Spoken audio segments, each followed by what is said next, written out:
Hello students, good morning everyone. In the last video हम लोगों ने पढ़ लिया था एंडोस्पर्म और उसके टाइप्स के बारे में। Now in this class we will discuss about apomixis. So let's start the class. Apomixis क्या होता है? Apomixis, everybody mute yourself, otherwise class will be disturbed. Apomixis क्या होता है? Actually apomixis is a substitution of sexual reproduction। sexual reproduction का क्या होता है? ये substitute है। जहां पर sexual reproduction नहीं हो रहा है वहां पर क्या होता है? apomixis होता है। and according to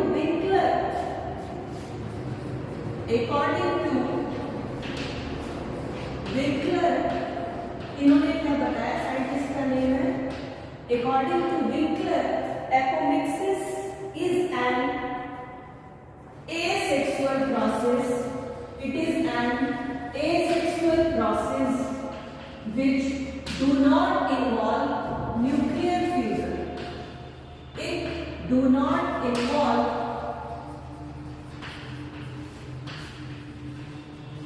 nuclear fusion. Nucleus का क्या होता है? फ्यूजन यहाँ पर नहीं होता है। And it is a substitution for sexual reproduction. तो यहाँ पर आप देख रहे हैं apomixis is a type of asexual process. ये एसेक्सुअल रिप्रोडक्शन का एक टाइप होता है।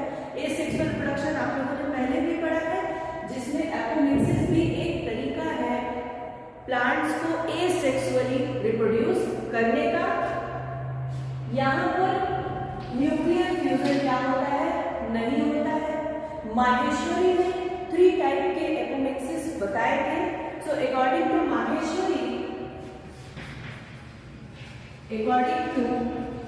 Maheshwari there are 3 types of apomixis. The first one is known as non recurrent apomixis. non-recurrent apomixis. non-recurrent apomixis के बाद दूसरा है recurrent एपोमिक्सिस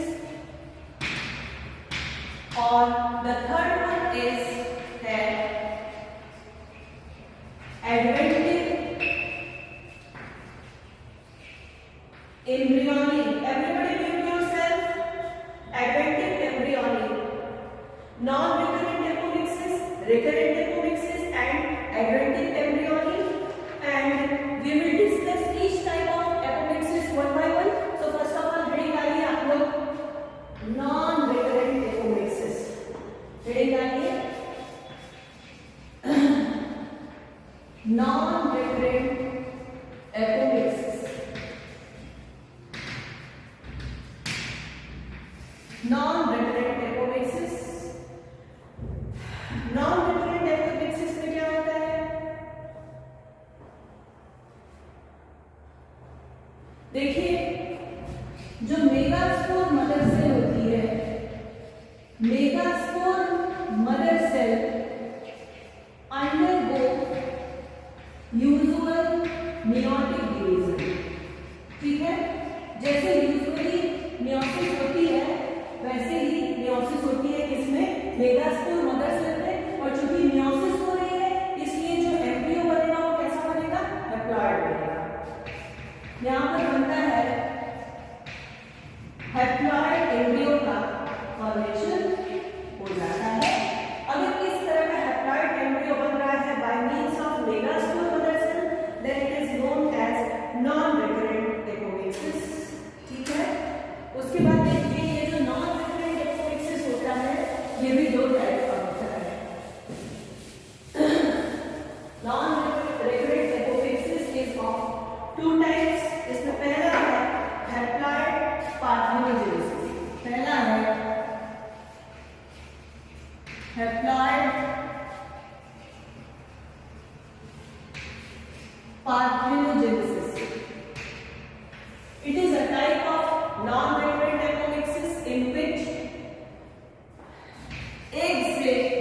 फॉर्मेशन होता है हैप्लॉइड एम्ब्रियो का। This is known as haploid parthenogenesis. Now second type of non-recurrent apomixis is haploid apogamy। Haploid apogamy. यहां पर क्या होता है, यहां पर देखेंगे आप जो गैमेटोफिटिक सेल होती है, गैमेटोफाइट की जो सेल होती है is known as gametophytic cell. तो गैमेटोफिटिक सेल से फॉर्मेशन होता है, एम्ब्रियो का फॉर्मेशन होता है। This is known as haploid apogamy and the plants produced by this method कैसे होंगे, these plants are कैसे होंगे, ये हैप्लॉइड होंगे, हैप्लॉइड होंगे and they are generally sterile होंगे। क्या होंगे, स्टेराइल नेचर के होंगे and they do not reproduce sexually, they do not reproduce sexually, यानी कि सेक्सुअल प्रोडक्शन यहाँ पर क्या होगा, एब्सेंट होगा। एक बार फिर से समझ लीजिए, non-recurrent apomixis में देखा आपने megaspore mother cell undergo meiosis to form haploid embryo, haploid embryo का फॉर्मेशन हो रहा है। अब non-recurrent apomixis is of two types, haploid parthenogenesis और हैप्लॉइड एपोगैमी। यहाँ पर आप देख रहे हैं haploid parthenogenesis egg develops to form haploid embryo और हैप्लॉइड एपोगैमी में क्या होता है, गैमेटोफिटिक सेल से एम्ब्रियो का फॉर्मेशन हो जाता है। तो अगर इस प्रोसेस से जो प्लांट बनते हैं वो कैसे होते हैं, देगार कैसे होंगे, हैप्लॉइड होंगे। देखिए यहाँ हैप्लॉइड बन रहे हैं, हैप्लॉइड होंगे, हैप्लॉइड है तो जनरली क्या होंगे, स्टेराइल होंगे और अगर स्टेराइल होंगे तो ये सेक्सुअल रिप्रोडक्शन नहीं कर पाएंगे, यानी कि रिप्रोडक्शन तो होगा ही लेकिन कैसा होगा, एसेक्सुअल टाइप का होगा। They increase their number by means of asexual reproduction, sexually they do not reproduce. Clear है यहाँ तक, यहाँ तक क्लियर है? चलिए ठीक है, याद करने का तरीका सुनिए, समझ गए तो अच्छी बात है, याद हो जाएगा। लेकिन इतने सारे जब टर्म्स आते हैं तो बच्चे क्या हो जाते हैं, कंफ्यूज हो जाते हैं। तो कंफ्यूज होने की जरूरत नहीं है, देखिए कैसे याद करना है। एक याद करने की आदत आइए, सब हम याद किया करेंगे। अब जैसे देखिए हैप्लॉइड पार्थिनोजेनेसिस, जहां पर पार्थिनोजेनेसिस रहेगी वहां पे एग से फॉर्मेशन होगा एम्ब्रियो का। अब देखिए यहाँ पर एपोगैमी लग गया, गैमी मतलब क्या, गैमेटोफिटिक, गैमी मतलब गैमेटोफिटिक, तो गैमेटोफिटिक सेल से अगर एम्ब्रियो का फॉर्मेशन हो रहा है तो एपोगैमी होगा। चूंकि नॉन-रिकरेंट एपोमिक्सिस का टाइप है तो यहाँ पर हैप्लॉइड बन रहा है तो दोनों क्या लग गया है, हैप्लॉइड लग गया है। क्लियर है सबको? मान लीजिए एग्जाम में पूछ दिया हैप्लॉइड एपोगैमी, तो गैमी लगा है तो आपको फट से अपने दिमाग में ले आना है कि गैमी लगा है मतलब कि गैमेटोफिटिक सेल से बन रहा है। ठीक है, क्लियर है? ठीक, आगे बढ़िए।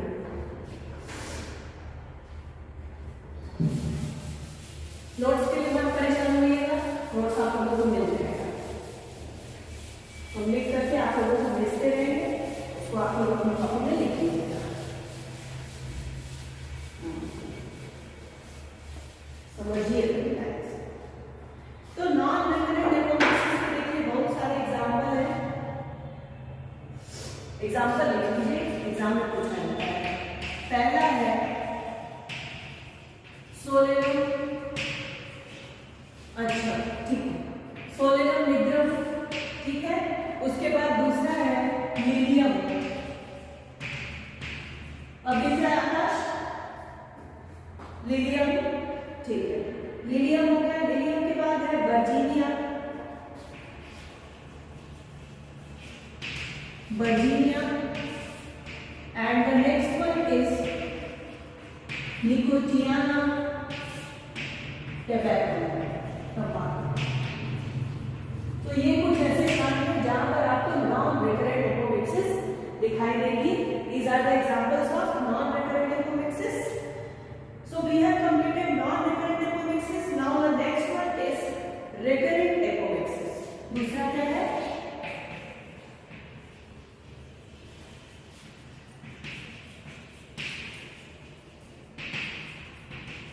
recurrent apomixis. Next thing डालिए recurrent apomixis.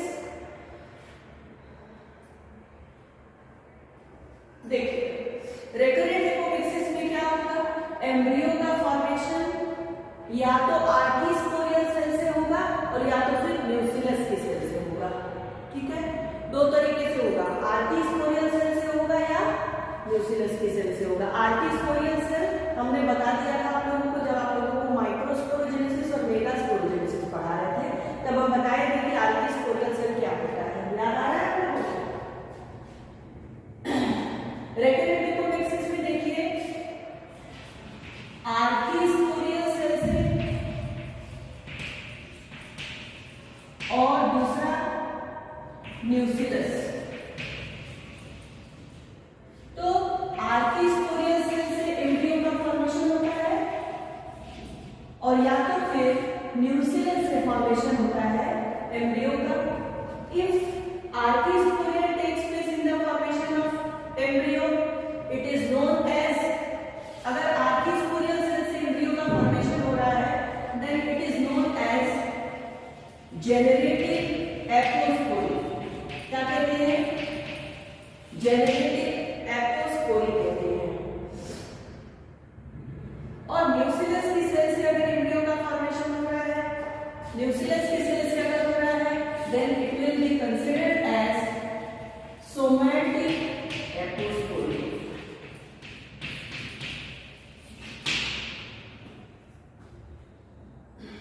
Somatic apospory. फिर से समझिए, रेकरेंट एपोमिक्सिस में देखिए दो तरह की सेल से एम्ब्रियो का फॉर्मेशन होगा, या तो आर्कीस्पोरियल सेल होगा और इट इज फ्रॉम न्यूक्लियस। ठीक है, न्यूक्लियस में मतलब जैसे एम्ब्रियो साइट के बाहर आप देखते हैं जो मल्टीलेयर्ड वॉल होती है उसे ही हम क्या कहते हैं, न्यूक्लियस कहते हैं। न्यूक्लियस की किसी भी सेल से अगर एम्ब्रियो का फॉर्मेशन हो रहा है then it will be considered as somatic apospory. अब इसको सोमैटिक क्यों कह दिया गया? क्योंकि जो न्यूक्लियस होता है वो क्या होता है, सोमैटिक होता है ना, वो रिप्रोडक्टिव सेल तो होता नहीं। जबकि आर्कीस्पोरियल क्या होता है, आर्कीस्पोरियल सेल से आपने देखा था जो स्पोरोजिनस टिश्यू बनता है वो सबसे पहले क्या बनाता है, आर्कीस्पोरियल सेल बनाता है। और वही क्या बनाता है, क्या बनाता है, भूल गए, बनाता है माइक्रोस्पोर मदर सेल। भूल गए, माइक्रोस्पोर मदर सेल बनाता है, उसके बाद उसमें डिवीजन होता है, एज ए रिजल्ट माइक्रोस्पोर का फॉर्मेशन होता है। बस उसी तरह मेगास्पोर में भी होता है। आर्कीस्पोरियल सेल ही क्या बनाती है, मेगास्पोर मदर सेल बनाती है। मेगास्पोर मदर सेल क्या बनाती है, मेगास्पोर्स बनाती है, जिसमें से 3 मेगास्पोर क्या हो जाते हैं, डिजेनरेट कर जाते हैं, केवल 1 इज फंक्शनल। जबकि माइक्रोस्पोर में क्या होता है, जितने माइक्रोस्पोर्स बनते हैं they all are functional. Clear हो रहा है कुछ कॉन्सेप्ट? समझ में आ रहा है? क्लियर है यहाँ तक? रोली क्लियर है? नहीं, पढ़ नहीं है आप लोगों को। क्या समझ में आएगा आगे का बताइए, पीछे का भी एक बार फिर से पूरा रिवीजन करिए आप लोग। चलिए, तो न्यूक्लियस की से अगर एम्ब्रियो का फॉर्मेशन हो रहा है then it is known as somatic apospory and if archesporial cells form embryo then it is known as generative apospory. चूंकि जेनरेटिव सेल है इसलिए इसे जेनरेटिव एपोस्पोरी कह रहे हैं, चूंकि न्यूक्लियस क्या है, सोमैटिक सेल है इसलिए इसे सोमैटिक एपोस्पोरी कह रहे हैं। अब नॉन रिकरेंट एपोमिक्सिस में आपने देखा कि मियोसिस हो रही थी। मियोसिस क्या है, meiosis is a type of reduction division. जब रिडक्शन डिवीजन होगा तो क्या हो जाएगा, हाफ हैप्लॉइड सेल्स बनेंगी, तो इसलिए वहां पर जो एम्ब्रियो बन रहा था वो भी कैसा था, हैप्लॉइड। यहाँ पर क्या हो रहा है, मियोसिस नहीं होगी, मियोसिस नहीं होगी तो एज ए रिजल्ट क्या होगा, डिप्लॉइड से डिप्लॉइड ही रह जाएगा। तो यहाँ पर जब एम्ब्रियो बनेगा वो कैसा रहेगा, डिप्लॉइड रहेगा। लिखिए आगे इसमें, here all the nuclei are, यानी कि all the nuclei of embryo is क्या होगा, डिप्लॉइड होगा। क्यों डिप्लॉइड हो रहा है, क्योंकि मियोसिस इज एब्सेंट। हाँ पूछिए, क्या पूछना है, बोलिए बोलिए।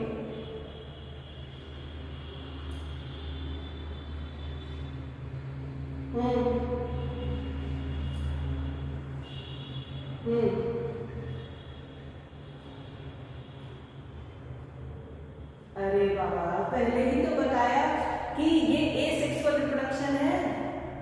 इट इज सब्स्टिट्यूशन फॉर, आपको लगेगा कि सेक्सुअल रिप्रोडक्शन की तरह है, आपको लगेगा कि सुनो सुनो सुनिए पहले सुनो, सेक्सुअल रिप्रोडक्शन का बेटा ये सब्स्टिट्यूशन है, लेकिन सेक्सुअल रिप्रोडक्शन ये नहीं है।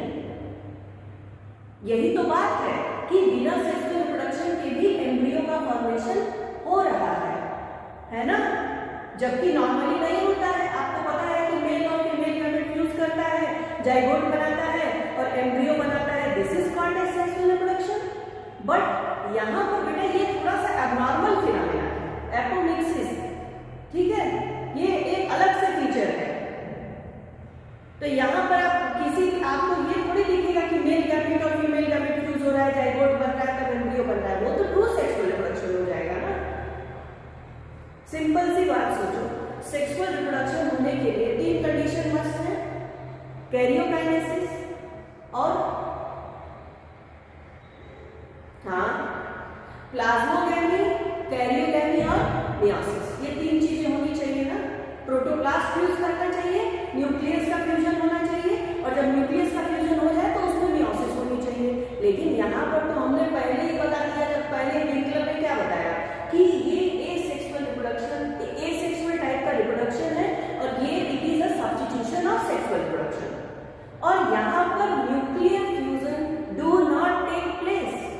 जब डू नॉट टेक प्लेस हो गया तो यहाँ पर न्यूक्लियर फ्यूजन नहीं हो रहा है, यानी कि प्लाज्मोगैमी हो रही है, लेकिन कैरियोकाइनेसिस नहीं हो रही है। तो जब न्यूक्लियर फ्यूजन नहीं है तो ये ट्रू सेक्सुअल रिप्रोडक्शन तो है ही नहीं, लेकिन it is known as substitution. इसको आप सब्स्टिट्यूट कह सकते हैं। क्यों कह सकते हैं? सब्स्टिट्यूट भी तो कहना सही है, इसलिए सही है क्योंकि एम्ब्रियो बन रहा है ना, ठीक है, वो सेक्सुअल रिप्रोडक्शन से नहीं बन रहा है, लेकिन एम्ब्रियो का चूंकि फॉर्मेशन हो रहा है तो you may regard it as that it is a substitution of sexual reproduction, but it is a type of asexual reproduction, क्योंकि यहाँ पर सेक्सेस नहीं इन्वॉल्व हो रहे हैं।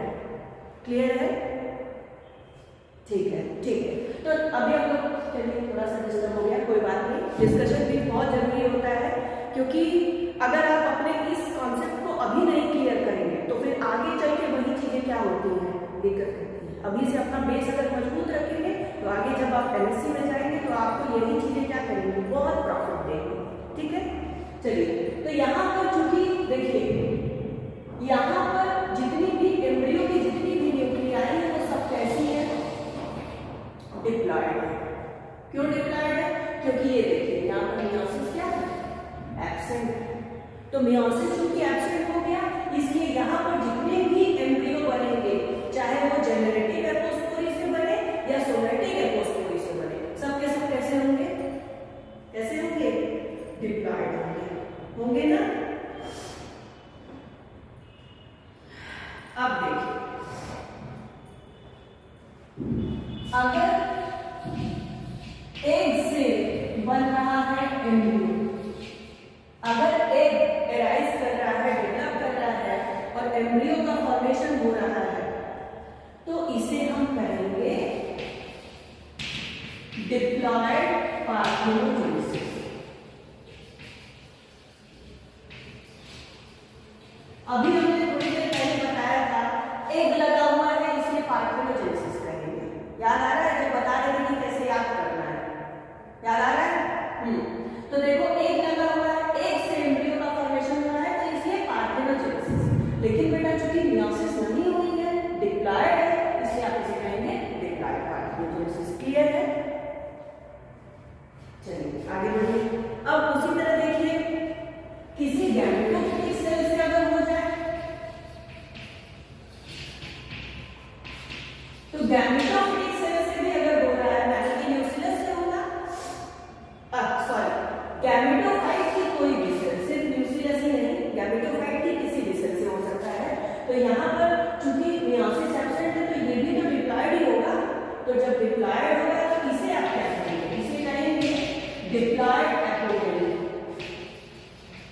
क्या कहेंगे? हाँ, डिप्लॉयड एपोगैमी। सिंपल सा। अब देखिए, अब हम एक बार कंपैरिजन कर दे रहे हैं दोनों का, नॉन रिकरेंट का और रिकरेंट का। ठीक है, नॉन रिकरेंट में देखिए डिप्लॉयड एम्ब्रियो बन रहा था, इसलिए वहां पर फॉर्मेशन हो रहा था, हैप्लॉयड पार्टनोजेनेसिस हो रही थी, एम्ब्रियो का फॉर्मेशन हो रहा था। ठीक है, गैमेटोफिटिक सेल से जब हो रहा था, चूंकि मियोसिस हो रही थी, इसलिए वहां पर आप हैप्लॉयड एम्ब्रियो कह रहे थे। रिकरेंट एपोप्टोसिस में मियोसिस इज एब्सेंट, ठीक है, इसलिए एम्ब्रियो के सारे न्यूक्लियाई कैसे होंगे, डिप्लॉयड होंगे। अगर एक से एम्ब्रियो बन रहा है तो डिप्लॉयड पार्टनोजेनेसिस, अगर गैमेटोफिटिक सेल से बन रहा है तो डिप्लॉयड एपोप्टोसिस। बोलिए क्लियर है अब तक? आगे बढ़े, चलिए आगे बढ़ा जाए। अब इसका एग्जांपल है, एग्जांपल थोड़ा इरेज कर देते हैं।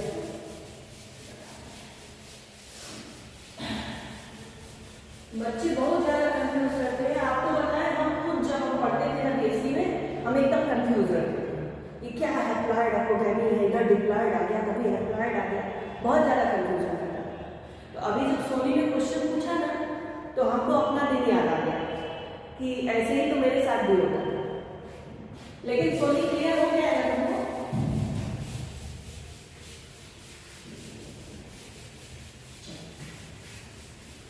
आगे बढ़ते हैं।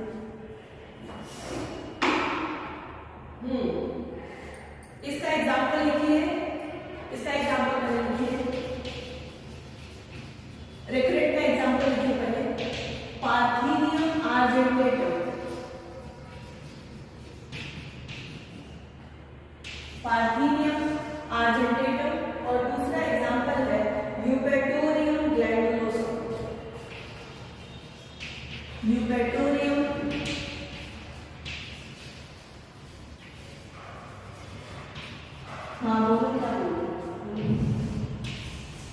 तो ये दो एग्जांपल हो गए रिकरेंट एपोप्टोसिस के। Now the third is adventive embryonic. तीसरा क्या है, नॉन रिकरेंट और रिकरेंट हो गया, अब तीसरा है एडवेंटिक embryonic.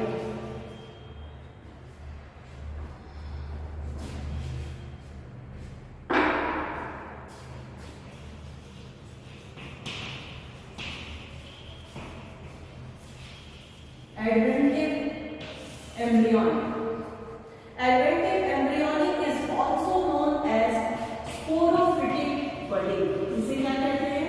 It is also known as sporophytic budding. क्या होता है? It is a type of sporophytic budding. तो budding टाइप का reproduction है, इसे sporophytic budding कहते हैं। और यहाँ पर जो एम्ब्रियो है, एम्ब्रियो में भी हैप्लॉयड और डिप्लॉयड, हैप्लॉयड भी हो सकता है, डिप्लॉयड भी हो सकता है, बट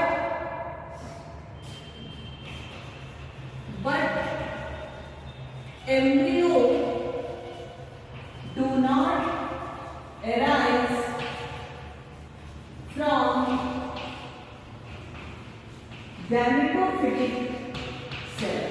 ध्यान देने वाली बात है, यहाँ पर embryo in case of adventive embryonic और स्पोरोफिटिक बडिंग, एम्ब्रियो में भी हैप्लॉयड और diploid, but embryo do not arise from the gametophytic cell। gametophytic cell से एम्ब्रियो का फॉर्मेशन नहीं होगा, तो कहां से होगा?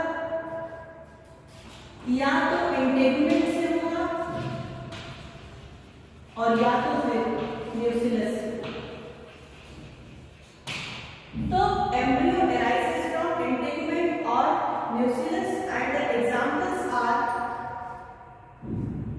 एग्जाम्पल इसका लिखिए। पहला है citrus, the next one is Mandiphylla indica, and third one is Euphorbia dulcis. So that's all about the topic apomixis we have completed today, and in the next class we will start enzyme। ठीक है, embryology वाला portion मेरे side से complete हो गया है। अब आप लोगों की जो क्वेरी है वो हमको लिख करके बताइए या मुझे व्हाट्सएप करिए, ठीक है।